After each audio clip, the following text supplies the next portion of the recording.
जय श्रीकृष्ण. नमस्कार मित्रांनो. आज 1 मे महाराष्ट्र दिन आणि कामगार दिनानिमित्त सर्वांना हार्दिक शुभेच्छा. आजचा दिवस तुम्हाला आनंदात, सुखात, समाधानात जावो. आपण गीतेसंदर्भात विवेचन करत आहोत. गीतेमधील अर्जुन विषाद योग, सांख्ययोग, कर्मयोग या संदर्भात माहिती जाणून घेतली आहे. आपला कर्मयोगा संदर्भातला 4था अध्याय संपलेला आहे. 5व्या अध्यायाला आपण सुरुवात करत आहोत. 5वा अध्याय ज्ञान कर्म संन्यास योग. मित्रांनो, भगवान श्रीकृष्ण अर्जुनाला ज्ञान कर्म संन्यास योगा संदर्भात काय सांगतायत ते आपण ऐकूयात. चला तर मग वळूया पुढील श्लोकाकडे. श्री भगवानुवाच इमं विवस्वते योगं प्रत्यवान् हमवेवं विवास्वान् मनवे प्राह मनुरिक्षावो कवे अब्रवीत. भगवान श्रीकृष्ण म्हणाले, मी या अवयवी योगविद्येचा उपदेश सूर्यदेव विवस्वानाला केला आणि विवस्वानाने तो उपदेश मानव जातीचा जनक मनुला केला आणि मनुने तो इक्ष्वाकुला केला. तात्पर्य, या ठिकाणी जेव्हा सूर्यलोक तसेच इतर लोकातील राजघराण्यांना भगवद्गीता सांगण्यात आली तेव्हापासूनच अत्यंत पुरातन असा गीतेचा इतिहास आपल्याला आढळतो. विशेषतः सर्व ग्रहलोकातील राजांनी आपल्या प्रजेचे संरक्षण करायचे असते. यास्तव नागरिकांवर योग्य प्रकारे राज्य करण्यामध्ये तसेच त्यांचे भौतिक कर्मबंधापासून संरक्षण करण्याचे सामर्थ्य होण्यासाठी राजघराण्यातील लोकांनी भगवद्गीतेचे विज्ञान समजून घेणे आवश्यक आहे. भगवंताशी असणाऱ्या शाश्वत संबंधाचे आध्यात्मिक ज्ञान जाणून घेणे हा मनुष्य जीवनाचा उद्देश आहे. आणि सर्व राज्यांचे तसेच ग्रहलोकांचे शासनाध्यक्ष आपल्या नागरिकांनी हे आध्यात्मिक ज्ञान शिक्षण, संस्कृती आणि भक्ती याद्वारे प्रदान करण्यास बाध्य आहे. दुसऱ्या शब्दात सांगायचे तर कृष्ण भावनेच्या विज्ञानाचा प्रसार करणे हे सर्व राज्यांच्या शासनाध्यक्षांकडूनच अपेक्षित असते, जेणेकरून जनतेला मानवी जीवनाच्या सुसंधीचा सदुपयोग करून यशस्वी मार्गाचे अनुकरण करता येईल. वर्तमान युगातील सूर्याच्या अधिष्ठात्री देवतेला विवस्वान म्हणतात. ते सौरमंडळातील सर्व ग्रहांचा उद्गम आहे. ब्रह्मसंहितेमध्ये सांगण्यात आले आहे की यच्छरू अक्षुरेश सविता सकल ग्रहाणां राजा समस्त सुर मूर्तीर शेषतेजा यशाज्ञया ब्रह्मती संभ्रतो कालचक्रो गोविंदामादि पुरुषं तमह भजामी. भगवान ब्रह्मदेव म्हणाले, मी आदिपुरुष श्री गोविंद यांना सादर प्रणाम करतो, ज्यांच्या आज्ञेनुसार सर्व ग्रहांचा राजा सूर्यदेव अपर सामर्थ्य आणि तेज धारण करतो. सूर्यदेव भगवंताच्या नेत्रस्थानी आहे आणि त्याच्या आदेशानुसार तो आपल्या कक्षेत भ्रमण करतो. सूर्य सर्व ग्रहांचा राजा आहे आणि सूर्यदेव सूर्यग्रहावर राज्य करतो. सूर्यग्रह इतर सर्व ग्रहांना उष्णता आणि प्रकाश यांचा पुरवठा करून त्याचे नियंत्रण करतो. तो श्रीकृष्णाच्या आज्ञेद्वारे भ्रमण करीत असतो आणि भगवान श्रीकृष्णाने सर्वप्रथम विवस्वानाला भगवद्गीतेचे विज्ञान समजावून देण्याकरिता आपला पहिला शिष्य म्हणून गीता हा शूद्र सांसारिक पंडितांकरता असलेला केवळ काल्पनिक प्रबंध नसून तो अनंत काळापासून चालत आलेला ज्ञानाचा प्रमाणित ग्रंथ आहे. महाभारतामध्ये गीतेचा इतिहास आपल्याला पुढील प्रमाणे आढळतो.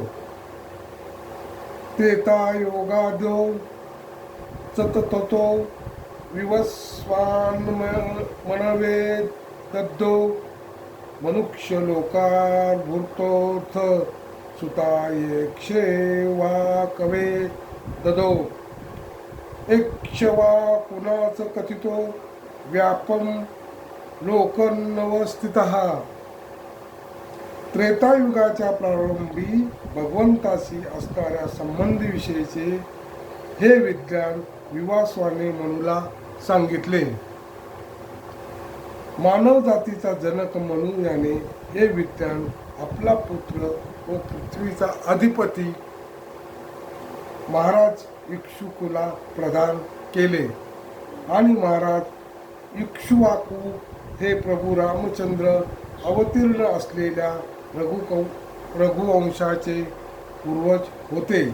म्हणून महाराज इक्ष्वाकूच्या काळापासून भगवद्गीता मानवी समाजामध्ये अस्तित्वात आहे. 4,32,000 वर्ष चालणाऱ्या वर्तमान कलियुगातील नुकतीच 5,000 वर्ष संपली आहेत. यापूर्वी द्वापारयुग 8 लाख वर्ष होते आणि द्वापारयुगापूर्वी त्रेतायुग 1 कोटी 20 लाख वर्ष होते. याप्रमाणे सुमारे 2 कोटी 5,000 वर्षापूर्वी मनूने भगवद्गीता आपला पुत्र आणि शिष्य पृथ्वी लोकांचा अधिपती महाराज इक्ष्वाकूला सांगितली. वर्तमान मनूचे आयुष्य सुमारे 3 कोटी 5 लाख 300,000 इतकी वर्ष आहे आणि त्यापैकी 1 कोटी 20 लाख 400,000 वर्ष व्यतीत झाली आहेत.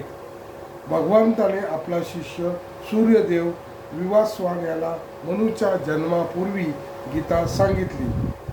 हे मान्य केल्यास सर्वसाधारणपणे निदान 1 कोटी 20 लाख 400,000 वर्षापूर्वी गीता सांगण्यात आली आणि मानवी समाजात गीता 20 लाख वर्षापूर्वीपासून अस्तित्वात आहे. 5,000 वर्षापूर्वी भगवंताने अर्जुनाला पुन्हा गीता सांगितली. प्रत्यक्ष गीता आणि गीतेचे प्रवक्ते श्रीकृष्ण यांच्या मतानुसार हे गीतेचे इतिहासाचे स्थूल अनुमान आहे. सूर्यदेव विवस्वानाला गीता सांगण्यात आली कारण तो क्षत्रिय तसेच सर्व सूर्यवंशी क्षत्रियांचा जनकही आहे. भगवद्गीता ही वेदाप्रमाणे आहे आणि गीता ही भगवंताने सांगितली. गीता भगवंताने सांगितली असल्यामुळे गीतेतील ज्ञान अपौरुषेय आहे. ज्याप्रमाणे मानवी भाषापासून वेदांचा स्वीकार जसा आहे तसा केला जातो, त्याप्रमाणे गीताचाही स्वीकार मानवी मताशिवाय केला पाहिजे. वादविवाद करणारे भौतिकवादी आपल्या मतानुसार गीतेवर तर्क करतील, परंतु त्यांच्या तर्काला भगवद्गीता जशी आहे तशी असे म्हणता येणार नाही. म्हणून भगवद्गीतेचा गुरु शिष्य परंपरेद्वारे जसा आहे तसा स्वीकार केला पाहिजे. आणि या ठिकाणी सांगण्यात आले आहे की भगवंताने गीता सूर्यदेवाला सांगितली. सूर्यदेवाने आपला पुत्र मनूला आणि मनूने आपला पुत्र इक्ष्वाकुला सांगितले. एवं परंपरा प्राप्तर्मिम राजर्यो विदुहा स कालेन मतो योगो नष्टः परंतप. याप्रमाणे हे परमश्रेष्ठ विज्ञान गुरु शिष्य परंपरेद्वारे प्राप्त करण्यात आले आणि राजश्रीने ते त्याच पद्धतीने जाणून घेतले. पण काळाच्या ओघामध्ये ही परंपरा खंडित झाली आणि म्हणून हे विज्ञान आपल्या यथार्थ रूपात लुप्त झाल्याप्रमाणे दिसते. तात्पर्य या ठिकाणी स्पष्टपणे सांगण्यात आले आहे की गीता ही विशेषतः राजर्षी करता आहे, कारण ते नागरिकांवर राज्य करण्याकरता तिचा उपयोग करू शकतात. निश्चित भगवद्गीता ही कधीच आसुरी प्रवृत्तींच्या लोकांसाठी नव्हती, कारण असे लोक गीतेला अर्थहीन करतील, त्यामुळे कोणाचाही लाभ होणार नाही. तसेच स्वतःच्या वैयक्तिक लहरीनुसार गीतेवरील सर्व प्रकारच्या भाषांची ते रचना करतील. जेव्हा दुर्बुद्ध भाषाकारांच्या हेतूमुळे गीतेचा मूळ उद्देश नष्ट झाला, तेव्हा गुरु शिष्य परंपरेच्या पुनर्स्थापनेची गरज निर्माण झाली. 5 सहस्त्र वर्षापूर्वी गुरु शिष्य परंपरा खंडित झाल्याचे स्वतः भगवंतांना कळून चुकले आणि म्हणून त्यांनी घोषित केले की गीतेचा मूळ उद्देश लुप्त झाल्यासारखा दिसतो. त्याचप्रमाणे आजही गीतेचे अनेक आवृत्त्या आहेत, विशेषतः इंग्रजीमध्ये, पण त्यापैकी बहुतेक सर्व प्रमाणित गुरु शिष्य परंपरेला अनुसरून नाहीत. विविध सांसारिक विद्वानांनी गीतेवर लिहिलेली असंख्य भाष्ये आहेत, परंतु त्यामुळे बहुतेक सर्व पंडित जरी श्रीकृष्णाच्या नावाखाली उत्तमपैकी व्यापार करीत असले तरी ते श्रीकृष्णाचा पुरुषोत्तम श्री भगवान म्हणून स्वीकार करीत नाही. ही आसुरी वृत्ती आहे, कारण असुरांचा परमेश्वरावर विश्वास नसतो. ते तर केवळ परमेश्वराच्या संपत्तीचा उपभोग घेत असतात. गुरु शिष्य परंपरेद्वारे प्राप्त झालेल्या यथार्थ रूपातील गीतेच्या इंग्रजी आवृत्तीची अत्यंतिक गरज असल्याकारणाने या ठिकाणी ही अत्यंतिक गरज भागवण्याचा प्रयत्न केला आहे.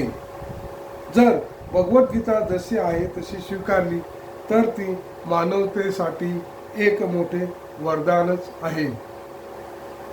पण जर तिचा धार्मिक तत्वज्ञानावरील प्रबंध म्हणून स्वीकार केला तर तो काळाचा केवळ अपव्ययच आहे.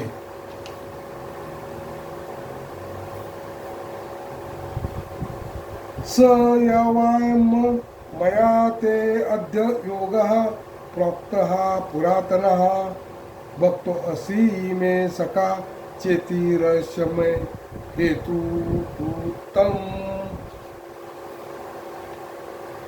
भगवंताशी असणाऱ्या संबंधाचे ते अत्यंत पुरातन विज्ञान आज मी तुम्हाला सांगत आहे, कारण तू माझा भक्त तसेच मित्रही आहेस आणि म्हणून तू या विज्ञानाचे दिव्य रहस्यही जाणू शकतो.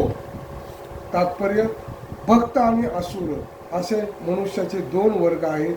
अर्जुन हा भक्त असल्यामुळे भगवंताने त्याला हे दिव्य विज्ञान प्राप्त करण्यासाठी निवडले, म्हणून असुरांना हे दिव्य रहस्यमय विज्ञान समजणे शक्य नाही. या महान ज्ञान ग्रंथाच्या अनेक आवृत्त्या आहेत, त्यापैकी काही भाष्य भक्तांनी केली आहेत तर काही भाष्य असुरांनी केली आहेत. भगवंतांनी केलेले भाष्य खरे आहे तर असुरांनी केलेले भाष्य निरर्थक आहे. अर्जुन हा श्रीकृष्णांचा पुरुषोत्तम श्री भगवान म्हणून स्वीकार करतो आणि अर्जुनाच्या पदचिन्हांचे अनुकरण करून केलेले कोणतेही भाष्य म्हणजे या महान विज्ञानाप्रित्यर्थ केलेली वास्तविक भक्तिपूर्ण संबंध आणि सेवाच आहे. तरी आसुरी प्रवृत्तीचे लोक भगवान श्रीकृष्णांचा वास्तविक स्वरूपात स्वीकार करीत नाही. या उलट ते श्रीकृष्णाविषयी बनावट रचना करतात आणि साधारण वाचकांना श्रीकृष्णांच्या उपदेशाच्या मार्गापासून दूर नेतात. या ठिकाणी अशा चुकीच्या मार्गाबद्दल एक सूचना आहे. मनुष्याने अर्जुनापासून केले आलेल्या परंपरेचे अनुकरण करण्याचा प्रयत्न करावा आणि अशा रीतीने श्रीमद भगवद्गीतेच्या या महान विज्ञानापासून स्वतः लाभान्वित व्हावे. आता अर्जुन काय म्हणतोय ते ऐकूयात. अर्जुन विवाच्य अपरम भवतो जन्म परम जन्म विवास्वतः कथमेत द्विजानियं तत्वमादी प्रोक्तवानीति. अर्जुन म्हणाला, सूर्योदय विवासवान हा जन्माने तुमच्यापेक्षा श्रेष्ठ आहे. म्हणून प्रारंभी तुम्ही विज्ञानाचा उपदेश त्याला सांगितला, हे मी कसे जाणावे. तात्पर्य, अर्जुन हा भगवंताचा दृढ भक्त आहे, तर मग त्याचा श्रीकृष्णाच्या शब्दावर विश्वास कसा बसू शकला नाही. वस्तुस्थिती ही आहे की अर्जुन स्वतःसाठी विचारणा करत नसून ज्यांचा भगवंतावर विश्वास नाही तसेच श्रीकृष्णाचा पुरुषोत्तम श्री भगवान म्हणून स्वीकार केला पाहिजे ही गोष्ट ज्यांना आवडत नाही त्या असुरांसाठी करीत आहे. श्रीकृष्ण आणि पुरुषोत्तम श्री भगवान यांची जणू काही स्वतःला जाणीव नसल्याप्रमाणेच तो केवळ अशा लोकांसाठी या मुद्द्यांवर प्रश्न करीत आहे. 10व्या अध्यायावरून स्पष्ट होईल की श्रीकृष्ण हे पुरुषोत्तम श्री भगवान सर्व गोष्टींचे मूळ उगमस्थान आहेत आणि अध्यात्मातील अंतिम तत्व आहेत. हे अर्जुनाला निश्चितपणे ज्ञात होते. अर्थात श्रीकृष्ण या पृथ्वीवर देवकी पुत्र म्हणून अवतीर्ण झाले होते. श्रीकृष्ण हे तेच पुरुषोत्तम श्री भगवान आदी शाश्वत पुरुष कसे होते हे एखाद्या साधारण मनुष्याला समजणे अत्यंत कठीण आहे. म्हणून हा मुद्दा स्पष्ट करण्याकरता अर्जुनाने हा प्रश्न श्रीकृष्णासमोर मांडला, जेणेकरून श्रीकृष्ण स्वतः अधिकारवाणीने बोलू शकतील. श्रीकृष्ण सर्वोच्च अधिकारी आहेत हे संपूर्ण जगताने आत्ताच नव्हे तर अनादी काळापासून मान्य केले आहे. पण केवळ असुरच त्यांचा स्वीकार करीत नाहीत. असे असले तरी सर्वांनी श्रीकृष्णांचा सर्वोच्च अधिकारी पुरुष म्हणून स्वीकार केल्यामुळे अर्जुनाने त्यांच्यासमोर हा प्रश्न उपस्थित केला, जेणेकरून साक्षात श्रीकृष्ण स्वतःचे वर्णन असुरांनी करण्यापूर्वीच करू शकतील. कारण असुर हे त्यांना स्वतःला तसेच त्यांच्या अनुयायांना समजता येईल अशा प्रकारे श्रीकृष्णांना विकृत स्वरूपात प्रस्तुत करतात. यास्तव प्रत्येकाने स्वतःच्या हितासाठी श्रीकृष्णांचे विज्ञान जाणणे आवश्यक आहे. म्हणून जेव्हा श्रीकृष्ण हे स्वतःबद्दल बोलतात तेव्हा ते साऱ्या लोकांसाठी मंगलदायक आहे. स्वतः श्रीकृष्णाने केलेले विश्लेषण असुरांना विचित्र वाटू शकते, कारण असुर नेहमी श्रीकृष्णांना आपल्या दृष्टिकोनातूनच जाणत असतात.